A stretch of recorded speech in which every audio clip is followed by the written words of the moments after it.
가정을 다시 한번 돌아보게 됩니다. 우리가 누릴 수 있는 복 중에서 가장 큰 복이 무엇일까?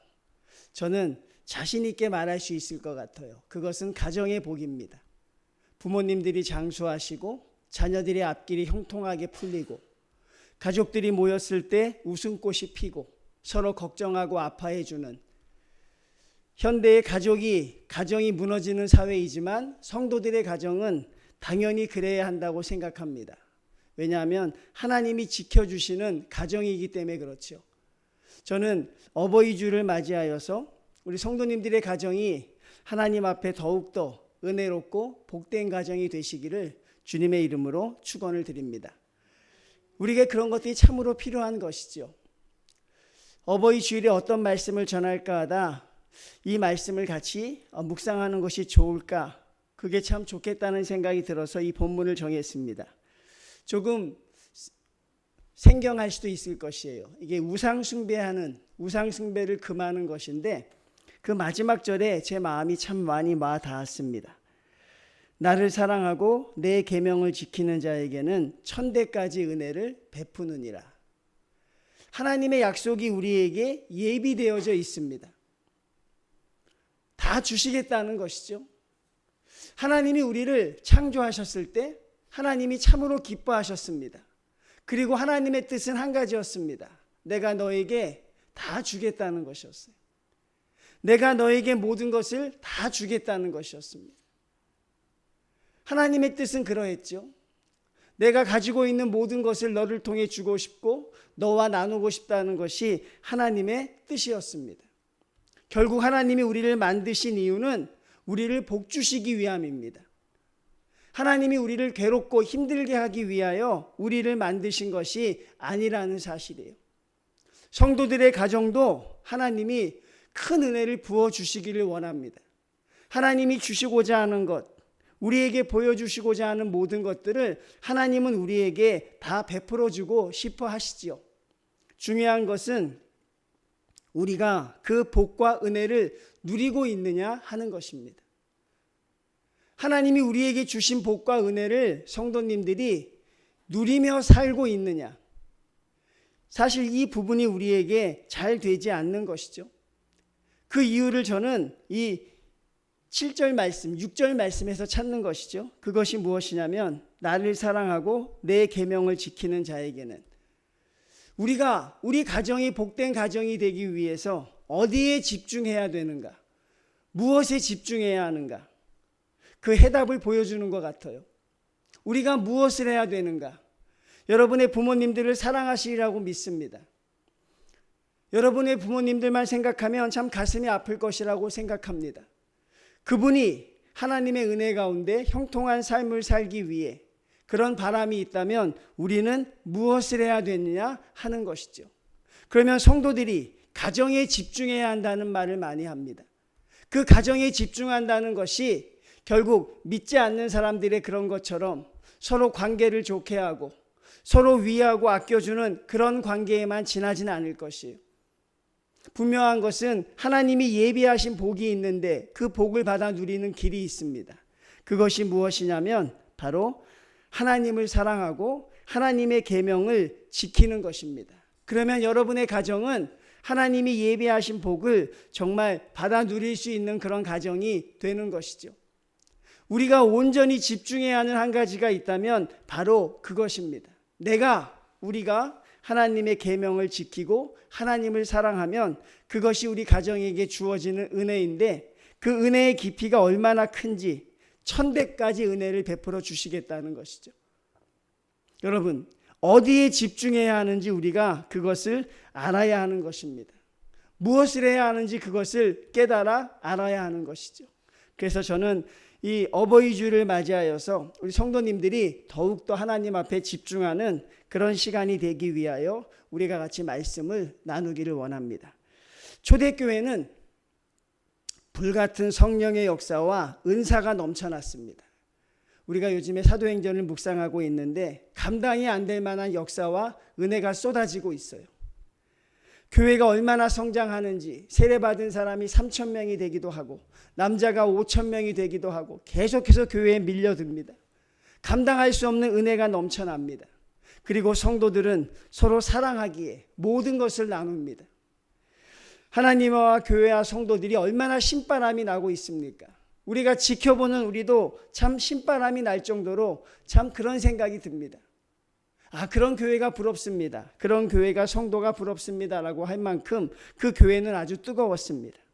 축제의 현장이었고 기쁨 그 자체였습니다. 그런데 하나님께서는 아나니아와 삽비라를 그 현장 가운데서 심판하십니다. 그 부분이 왜 꼭 필요했을까? 그 은혜의 현장에 아나니아와 삽비라 같은 사람은 조금 감춰두면 안 될까? 이 경사스럽고 좋은 날에 그런 흉측한 사건은, 그런 은혜롭지 못한 사건은 그냥 언급하지 않는 게 좋지 않을까? 우리가 그런 생각을 하지만 하나님은 무서운 방법으로 아나니아와 삽비라를 심판하십니다. 무서운 방법으로 아나니아와 삽비라의 생명을 거두어 가십니다. 여러분, 하나님 말씀에 대한 불순종과 하나님의 말씀을 가볍게 여김이 얼마나 무서운 것인가를 성도들에게 보여주고 싶으셨던 것이죠. 우리의 근본이 무엇이어야 하는가? 모여서 사랑하고 나가서 전도하고 큰 표적과 기사를 행하는 것이 성도의 중요한 일이 아니라는 걸 하나님이 가르쳐주고 싶었던 것이죠. 그게 무엇입니까? 바로 하나님의 말씀을 순종하는 것이 첫 번째라는 것입니다. 하나님의 말씀대로 사는 것, 그것이 가장 귀하다는 것을 하나님은 가장 강력한 방법을 통해 보여주셔야만 했어요. 사람들이 느낄 수 있는 최악의 충격이 무엇입니까? 내 앞에 사람이 죽어나가는 거죠. 같이 신앙생활 했던 사람의 생명을 하나님이 거두어 가십니다. 그 일로 이스라엘 백성들과 이스라엘 교회가 어떻게 됩니까? 초대교회가 하나님을 두려워하게 됩니다. 그 장면이 두 번이나 나와요. 하나님을 두려워하더라. 우리가 하나님의 말씀을 지켜야 복 받는다는 것 다 알고 있습니다. 여러분 아시죠? 근데 하나님의 말씀을 우리가 지키기 위해서 저는 성도님들이 두 가지를 하셨으면 좋겠어요. 두 가지 중에 하나를 택하셨으면 좋겠어요. 하나님을 뜨겁게 정말 사랑하시든지 아니면 하나님을 정말로 무서워하시든지, 하나님을 여러분의 생명처럼 뜨겁게 사랑하시든지 열렬하게 하나님을 사랑하시든지 아니면 하나님을 정말 미친 듯 무서워하시든지, 그러면 우리가 하나님의 말씀을 순종하는 성도들이 될 수 있지 않을까 그렇게 생각합니다. 기도도 많이 하고 봉사와 헌신도 많이 하고 교회 출석도 잘하고 모든 것을 열심히 하지만 아무런 소용이 없는 것이죠. 우리의 신앙의 모습이 결국 내가 하나님의 말씀을 잘 지키고 순종하지 않으면 어떤 효과도 없다는 것입니다. 여러분들이 열심히 세상에 나가 살고 하나님의 일을 감당하지만 하나님의 말씀을 우리가 지켜 순종하지 않으면 하나님이 여러분의 가정에 이런 복을 내리시지 않는다는 것입니다. 하나님은 이스라엘 백성이 약속의 땅에 들어가 큰 축복을 누릴 것이지만 만약 우상 숭배를 하고 죄를 짓게 되면 모든 축복을 얻을 수 없을 것이라고 말씀하셨습니다. 여러분 기억하십시오. 모든 축복이 예비되어 있지만 하나님의 말씀을 순종하지 않으면 복 자체가 없는 것이죠. 그런데 그러면 무엇이 두려운 것인가? 나 자신뿐 아니라 우리 가정과 자녀들, 우리 직장과 공동체에 하나님이 주시고자 하는 복도 취소가 된다는 것이죠. 내가 하나님의 말씀을 순종하지 못하면 우리 가정에 주시려고 했던 하나님의 은혜가 스탑돼 버리고 만다는 것이죠. 그러니 우리가 어디에 정신을 쏟아야 하며 어디에 신경을 쓰며 살아야 하는지 분명한 답이 나오고 있는 것 아니겠습니까? 성도님들, 하나님이 주시는 복이 예비되어 있습니다. 믿습니까? 하나님이 여러분의 가정을 위해서 복을 주실 준비가 되어 있습니다. 문제는 우리가 그 복을 받을 자격이 안 되기 때문이고 그 복을 받을 수 있는 문을 우리가 열어 제끼지 못하기 때문에 그래요. 우리가 그 복의 문만 열면 하나님이 예비하신 복을 얼마든지 받을 수 있을 터인데 우리가 그것을 받고 있지 못한다는 생각이죠. 그게 참 안타깝다는 것입니다. 그래서 저는 성도들에게 늘 묻습니다. 어디에 신경을 쓰고 어디에 집중하고 있느냐 하는 것이죠. 여러분들이 최고로 신경 쓰는 것은 무엇이고 여러분들이 지금 최고로 집중하고 있는 것은 무엇입니까? 여러분이 밤에 잠을 잘 때 여러분에게 잠을 들지 못하게 하는 것이 무엇이고 이 살아가는 삶 속에서 내 입에 찬양과 기도를 멈추게 하는 것, 그것이 무엇인지 우리는 알아야 한다는 것이죠. 그리고 성경은 그렇게 살면 안 된다고 우리를 가르치고 있다는 사실입니다. 그렇게 살면 안 된다는 것을 우리에게 보여주고 있습니다. 1000대까지 은혜를 베푸시는데 여러분 어렵습니까? 조건이 까다롭습니까? 하나님이 우리에게 제시하는 조건은 그것입니다. 나를 사랑하고 나의 계명을 지키면 된다는 것입니다. 하나님을 사랑하고 하나님의 말씀을 지키는 것, 그것이 우리에게 왜 이렇게 늘 어려운 과제인지 모르겠어요. 그것 하면 하나님이 모든 복을 주신다고 하시는데, 그것만 하면 하나님이 모든 문을 열어주신다고 하시는데, 우리의 가정이 행복하면 얼마나 기쁘고 좋을까. 내가 섬기고 있는 가정, 내가 모시고 있는 부모님, 나의 자녀들의 앞길이 활짝 열리고 우리 가족끼리 모였을 때 하나님 앞에 기쁨의 가정이 된다면 세상에 그것보다 기쁜 일이 없을 것 같은데, 그런 가정을 만들고 싶다. 그런 가정이 되었으면 좋겠다. 지금 연로하셔서 아무것도 하지 못하는 우리의 부모님들에게 그런 은혜를 나누어 주고 싶다. 얼마나 여러분 말만 들어도 가슴 벅찹니까? 그 길이 우리에게 열려 있는 것이에요. 하나님이 주시겠다고 하시면 반드시 주시는 것이죠. 그럼 우리에게 무엇을 하라고 말씀하십니까? 다른 데서 헤매지 말라는 것입니다. 다른 것으로 방황하지 말라는 것이에요. 무엇입니까? 바로 하나님께 집중하라는 것입니다. 하나님의 말씀에 순종하고 하나님의 계명을 지키면 너희에게 쏟아 주시겠다는 것이에요. 너희에게 부어 주시겠다는 것입니다. 여러분, 왜 줘도 못 먹습니까? 하나님이 주시겠다고 하는데 그거 왜 못 받아 먹습니까? 하나님이 예비되어 있어서 우리가 받기를 원하는데 오늘날 아쉽게 성도들이 그것을 못 받아 먹어요. 그리고 저마다 하나님의 뜻을 열심히 산다고 그들이 실천하며 살지만 하나님은 아니라고 하는 것이죠. 성도님들, 어떤 분이 그런 말을 해요. 우상숭배, 요즘에 목사님 우상숭배가 웬 말입니까?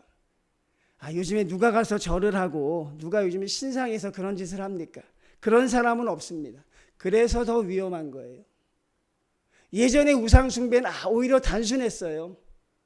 그냥 보이는 신당에다 절하고 내가 섬기는 것에 빌면 그게 우상이었는데 오늘날 우상숭배는 아주 교묘해졌다는 것이죠.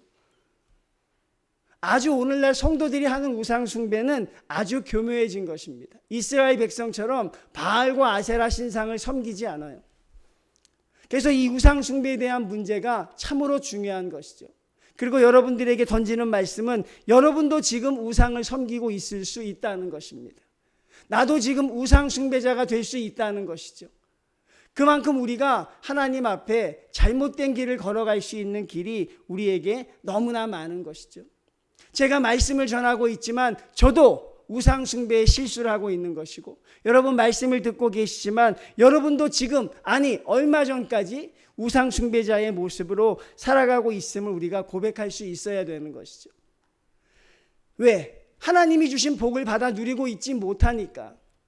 하나님이 1000대까지 주시는 복을 지금 누려서 기뻐야 하는데, 그 은혜 때문에 정말 너무너무 즐거워야 하는데, 근데 우리가 그런 즐거움을 상실하고 살아가니 우리도 하나님 앞에 온전한 성도가 아니라는, 그게 반증이라는 것이죠. 이렇게 이야기합니다. 당신이 지금 가장 힘들어하는 그 부분이 당신의 우상일 수 있다. 내가 지금 굉장히 힘들어하는 부분이 있어요.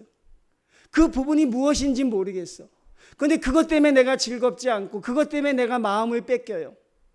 오히려 그것 때문에 내가 주님 앞에 기도하는 것, 신앙생활하는 것이 지장이 되고 있다면 그것이 바로 여러분의 우상숭배일 수 있다고 말씀하고 있습니다. 저는 그 부분이 참 마음에 와 닿더라고요. 하나님, 내가 힘들어하고 괴로워하는 부분이 있습니다. 내가 웃지 못하고 내가 가슴 아파하고 끙끙 앓고 있는 부분이 있어. 그게 하나님 앞에 내가 벗어난 우리의 우상숭배의 모습일 수 있다는 것에 저는 참으로 다시 한번 고개를 끄덕거렸습니다. 성도님들, 우리가 지금 가장 힘들어하고 있는 부분, 가장 어려워하고 있는 부분, 그 부분이 바로 여러분의 약한 고리입니다. 그것이 내가 하나님과 세상을 겸하여 섬기는 그 접점이 되고 있다는 사실이죠. 우상숭배가 무엇입니까? 예수님 한 분만으로 안 된다는 것입니다. 예수님 한 분만으로는 이 세상을 살아갈 수 없다는 것이에요. 예수님 한 분만으로 되지 않는다는 것입니다. 제가 마트를 가면 저는 유심히 항상 보는 게 제일 처음에 세일된 품목을 봅니다. 세일된 건 무조건 사요. 그리고 또 관심 있게 보는 게 있어요. 그게 뭐냐면 1+1을 항상 봅니다. 제가 예전에 갖고 싶었던 물건이 있는데 그게 식용유하고 같이 묶여서 나오는 거예요. 그래서 제가 우리 사모한테 식용유를 사라 그랬어요. 필요 없다고 해도 사라 그랬어. 왜 사라 그랬어요? 식용유에 붙어 있는 게 참 갖고 싶었거든요.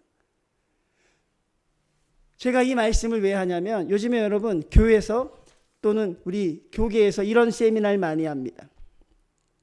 기독교와 채식주의, 기독교와 성공, 기독교와 권력, 기독교와 자기개발, 이런 것들을 자꾸 붙여요. 그러니까 사람들이 기독교에 뭐가 하나 붙어야 관심을 갖는 거예요. 어떤 교회 가니까 기독교와 다이어트도 해요. 성경에서 다이어트를 찾겠다는 것. 사람들이 거기에 몰려요. 여러분, 기독교에 몰렸을까요? 다이어트에 몰렸을까요? 교회에서 하니까 기독교 하나는 붙여놔야 되거든요. 성경에서 해야 그게 또 타당성이 있으니까. 얼마나 그런 것들이 많이 나오는지 몰라요. 기독교와 장수, 기독교와 인기 있는 성도가 되는 법. 여러분, 우리가 살아가는 세상이 그래요. 복음 하나로 안 된다는 것입니다. 말씀 하나로 안 된다는 것이에요. 마치 마트에 가서 끼워 팔기 하는 것처럼 말씀과 예수님을 끼워 팔기 하고 있는 것이에요. 예수님 믿으면 성공합니다. 예수님과 성공. 성공하려면 예수님 내가 믿어야지. 예수님과 자기개발. 여러분, 되지도 않는 말을 갖다 붙여요. 성도들이 거기에 또 열광합니다. 우리 교회도 그런 거 하자 그래요. 우리도 그런 거 합시다. 얼마나 멋있습니까? 기독교와 자기개발. 자기개발은 자기가 알아서 하는 것이죠, 여러분. 그렇죠? 무슨 우리가 그걸 가지고 마치 대단한 세미나인 것처럼 그렇게 하는 것은 여러분 창피한 일이에요. 무엇입니까? 예수님 한 분으로 안 된다는 것입니다. 내 자기개발을 시키지 못하는 하나님을 나는 온전히 집중할 수 없다는 것이에요. 그러니 여러분, 사랑하는 성도들이 하나님이 주시는 은혜를 받아 누리지 못하는 거예요. 제가 좀 더 여러분에게 강력하게 이야기하면 어디다 정신 팔고 사느냐 하는 것입니다. 여러분들이 어디에다 신경을 쓰며 사느냐 하는 것입니다. 무엇 때문에 그렇게 힘들어 하느냐 하는 것이에요. 그것이 여러분이 하나님보다 더 사랑하는 여러분의 우상이 아닐까, 그런 생각이 든다는 것이죠. 그러니 여러분은 늘 어려움 속에 살아가요. 늘 고통과 두려움 속에 살아갑니다. 나 하나를 지키기도 어렵고, 내 가족을 지켜내기도 어렵고, 우리 교회를 지켜내기도 어려워요. 그리고 우리는 끊임없이 노력합니다. 이것이 무엇이 문제일까? 무엇이 이게 나에게 어려움이 닥쳐올까? 그 어려움을 왜 모르냐 하는 것이죠. 하나님이 말씀하잖아요. 내 계명을 지키고 나를 사랑하는 자에게 1000배까지 은혜를 베풀겠다고 하는데, 여러분, 특정된 은혜가 돼 있지 않아요. 모든 은혜를 다 주시겠다는 것이에요. 하나님이 우리에게 모든 사랑을 다 부어주시겠다는 것이야. 그러니 너희는 내 계명을 지키고 나만 사랑해달라는 것입니다. 그게 어려운 것이죠. 왜? 우리가 끊임없이 다른데 집중하고 있기 때문에 그렇습니다. 성도님들, 하나님의 말씀에 올인하셔야 합니다. 하나님의 말씀에 여러분의 모든 걸 다 바칠 수 있어야 합니다. 3가지의 원칙이 있다 그래요. 하나님의 말씀을 최우선순위로 놓으셔야 합니다. 그게 여러분들이 우상숭배에 빠지지 않는 방법이에요. 하나님의 말씀을 최우선순위에 놓으십시오. 그리고 2번째, 하나님의 말씀에는 무조건 순종하셨으면 좋겠어요. 하나님의 말씀에 여러분들이 조건을 따지지 않는 성도들이 되셨으면 좋겠습니다. 나를 성공시켜주지 않아도, 내 개발을 시켜주지 않아도, 나를 하나님 앞에 중심에 놓지 않아도 그 하나님의 모습을 순종하며 사랑할 수 있는 성도들이 되시길 바랍니다. 세 번째는 무엇입니까? 무조건 감사함으로 받는 것입니다. 무조건 감사함으로. 그러면 하나님이 우리에게 천대의 은혜를 주시겠다고 약속하고 계시거든요. 저는 사랑하는 성도님들과 함께 이 복을 받아 누리기를 진심으로 소원합니다. 이 복을 받아 누리는 성도들이 되셨으면 좋겠습니다. 그러니 우리가 어디에 집중해야 합니까? 다른 사람들은 어디에 집중할지 몰라도 우리는 여전히 말씀에 집중하셔야 돼요. 이 말씀이 여러분을 살릴 것이기 때문에, 이 말씀이 여러분의 가정을 살려주실 것입니다. 이 말씀이 여러분의 부모님들을 지켜줄 것입니다. 이 말씀이 우리 가정을 회복시켜 주실 것이. 우리가 이 원리를 모르고 살아가는 것이 참 안타깝다는 것이죠. 하나님은 하나님에게 철저한 사람들에게 복 주시기를 기뻐하신다는 사실입니다. 하나님이 안 된다고 하는데 그것을 열려고 노력하는 성도들이 있어요. 하나님이 그것은 아니라고 하는데 그래도 열 수 있다고 모든 힘을 쏟는 성도들이 있고, 하나님이 열어주셨는데 그걸 자기가 열었다고 착각하며 살아가는 성도들도 있습니다. 여러분에게 속지 마십시오. 성도님들, 여러분에게 속지 마십시오. 하나님께 집중하십시오. 하나님께 집중하면 하나님이 여러분에게 그에 걸맞는 인생을 보여주실 줄로 믿습니다. 전도서 2장 20절 21절을 봅니다. 어떤 사람은 그 지혜와 지식과 재주를 다하여 수고하였어도 그가 얻은 것을 수고하지 아니한 자에게 그의 몫으로 넘겨주리니 이것도 헛된 것이며 큰 악이로다. 사람이 해 아래서 행하는 모든 수고와 마음에 애쓰는 것이 무슨 소득이 있으랴. 일평생에 근심하며 수고하는 것이 슬픔뿐이라. 그의 마음이 밤에도 쉬지 못하나니 이것도 헛되도다. 하나님이 없는 인생을 하나님이 보여주고 계세요. 하나님과 함께하지 않는 인생이 어떨 것이라는 것을 하나님이 명백하게 보여주고 있습니다. 수고와 슬픔뿐이라. 얻지 못할 것이라. 그러니 헛된 다름질을 하지 말라는 것입니다. 그러니 헛된 길을 가지 말라는 것입니다. 모든 것은 다 하나님이 정해져 주신다는 사실이에요. 그러니 모든 것이 누구에게 있습니까? 하나님께 있다는 사실입니다. 어차피 알면서도 여전히 돌아오지 못하는 성도님들이 때로는 불쌍하게 여겨집니다. 어차피 안 되는 걸 알면서도 그렇게 열심히 걸어가는 성도들을 보면 때로는 안타까운 생각이 들기도 합니다. 하나님의 복을 받아 누리지 못하는 우리가 참으로 주님 앞에 딱하게 여길 때가 있죠. 예수님이 이스라엘 백성을 보고 그렇게 느끼지 않으셨을까? 여전히 돌아오지 못하는 그 길이 수고와 슬픔의 길뿐인 걸 알면서도 그 길을 그렇게 열심히 찾아가는 성도님들이 때로는 가슴 짠하게 느껴질 때가 있습니다. 주님도 저와 여러분을 그렇게 바라보고 있지 않을까요? 하나님의 방법이 아니면 안 되는 것을, 하나님의 말씀이 아니면 안 되는 것을, 하나님의 방법이 마음에 들지 않고 그 방법이 어렵다고 하여 다른 방법이 있다고 생각하고, 또 때로 어떤 성도들은 하나님 외에 다른 방법을 찾았다고 말하는 성도들이 아쉽습니다. 교회 안에서 하나님의 길을 인정하지 못하고 하나님이 아닌 다른 길을 찾았다고 외치는 성도들을 보면 그것이 또한 가슴 아픔이죠. 여러분의 가정은 하나님이 책임져 주실 줄로 믿습니다. 여러분만 잘하시면 된다는 것이죠. 무엇입니까? 하나님의 계명을 지키고 사랑하면 되는 것입니다.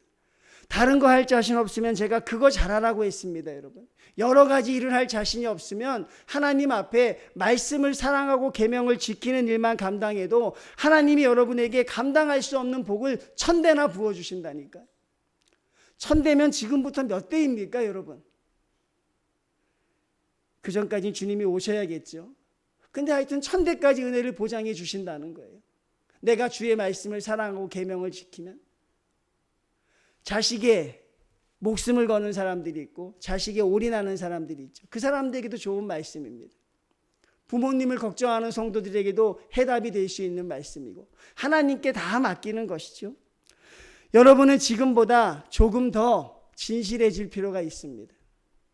여러분은 지금보다 조금 더 하나님 앞에 가까이 나아가실 필요가 있습니다. 스스로의 유혹에서 지켜내야 합니다. 스스로의 유혹에서 이겨내야 합니다. 여러분, 하나님의 말씀을 지키기 위해서 최선의 노력을 다한다면 하나님도 여러분의 가정을 지켜주실 줄로 믿습니다. 내가 하나님의 말씀을 지키기 위해 최선을 다한다면 하나님도 여러분을 지키기 위해서 최선을 다해 주실 것입니다. 창조주 하나님이 나를 위해서 최선을 다하게 하는 길은 이 길밖에 없는 것이에요. 주의 말씀을 사랑하고 주의 계명을 지키는 것. 어느 회사원 하나가 있었는데 그분이 이렇게 출장 갈 때는 항상 가족 사진을 챙겨간대요. 그 가족 사진을 챙겨간 다음에 그 다음에 출장지에 가면 항상 TV 위에다 가족 사진을 잘 놓는다는데 작은 사진이 아니라 이 성경책보다 큰 사진이더라고요. 그래서 나중에 왜 그런가 물어봤어요. 그때만 부인을 떠나고 자식이 없는 데서 굉장한 자유함을 느낀다는 거죠. 출장을 가면 조금 이해가 될 것도 같아요. 남자들은 그렇죠. 이 자유함이 있죠. 그러니 모든 게 자유롭다는 거예요. 뭐든지 해보고 싶다는 거예요. 그동안 믿는 사람으로 못했던 것들이 막 해보고 싶은 이런 것들이 생겨나더라는 거예요. 그럴 때 그는 무조건 가족 사진을 올려놓는다. 더도 생각하지 않고 가족 사진을 딱 올려놓는다는 것입니다. 아이에게 부끄럽지 않은 아버지, 나를 위해서 기도하고 있는 우리 부인을 위해서 부끄럽지 않은 사람이 돼야지. 그래서 그 사람이 그러더라고요. 이 가족 사진이 나를 지켜주는 것입니다. 성도라면 그 정도의 노력은 해야 되는 것이죠. 어쩔 수 없었다고 말하지 마십시오. 다른 사람도 그런다고 하지 마십시오. 성도라면 그래도 하나님 앞에 주님, 내가 이렇게 노력을 합니다. 주님, 나를 지켜주십시오. 그리고 예비되셨던 복을 하나님 부어주십시오. 저는 여러분들이 그런 노력을 하고 계신가 그것을 묻고 있는 것입니다. 연약하다는 핑계하에 한없이 무너져가는 여러분이 되지 마십시오. 지켜내십시오. 그리고 하나님이 예비하신 천대의 복을 받아 누리셨으면 좋겠습니다. 여러분의 가정에 하나님의 은혜가 넘쳐났으면 좋겠어요. 이 어버이 주일이 여러분에게 있어서 최고의 기쁨의 주일이 되셨으면 좋겠습니다. 그럼 우리가 해야 될 일이 있는 것이죠. 하나님의 말씀을 순종하고 주의 계명을 지킨다면 하나님 반드시 여러분에게 그런 복을 주실 줄로 믿습니다. 하나님을 뜨겁게 사랑하셨으면 좋겠습니다. 그럴 자신이 없다면 하나님을 두려워하십시오. 하나님 앞에 생명을 바쳐 사랑하셨으면 좋겠어요. 그렇지 않다면 징계하시는 하나님을 생각해서라도 여러분은 어떤 수단과 방법을 가리지 말고서라도 하나님 안에 계셨으면 좋겠습니다. 하나님의 말씀과 가까이 하셨으면 좋겠어요. 그리고 여러분, 하나님이 주시는 복을 받아 누리는 우리 정인교회 모든 성도님들이 되시기를 바랍니다. 여러분의 가정은 하나님이 지켜주실 줄로 믿습니다. 여러분, 천대까지 하나님의 복을 받아 누리는 우리 정인교회 성도들의 귀한 가정이 되시기를 주님의 이름으로 축원을 드립니다. 하나님 감사합니다. 우리를 위하여 많은 복을 예비하신 하나님, 우리를 위하여 많은 것을 준비해 놓고 계시는 하나님, 너희가 나를 사랑하고 나의 계명을 지키기만 하면 하나님 모든 것을 주시겠다고 말씀하신 하나님, 주여 그 예비하신 복을 하나님 우리가 누리지 못하고 살아갑니다. 하나님, 늘 어렵고 힘든 삶이라고 합니다. 성도들의 삶 속에서도 기쁨이 없고, 성도들의 삶 속에서도 웃음이 사라지고, 성도들의 삶 속에서도 찬양과 하나님을 향한 영광이 사라지는 모습을 볼 때 하나님, 우리가 하나님 앞에 이렇게 살아가는 삶 속에서 하나님, 우리를 다시 돌이켜 하나님의 자리로 인도할 수 있도록 허락하여 주시옵소서. 하나님, 다시 한번 주의 말씀에 집중합니다. 주의 계명을 사랑하고 하나님의 말씀을 지키는 자에게 하나님이 천대까지 은혜를 베푸시겠다는 그 말씀 붙들고 오늘 하루도 사랑하는 성도들 주님의 은혜에 사로잡혀 이 세상을 살아갈 수 있도록 함께하여 주시옵소서. 예수님의 이름으로 기도드리옵나이다. 아멘.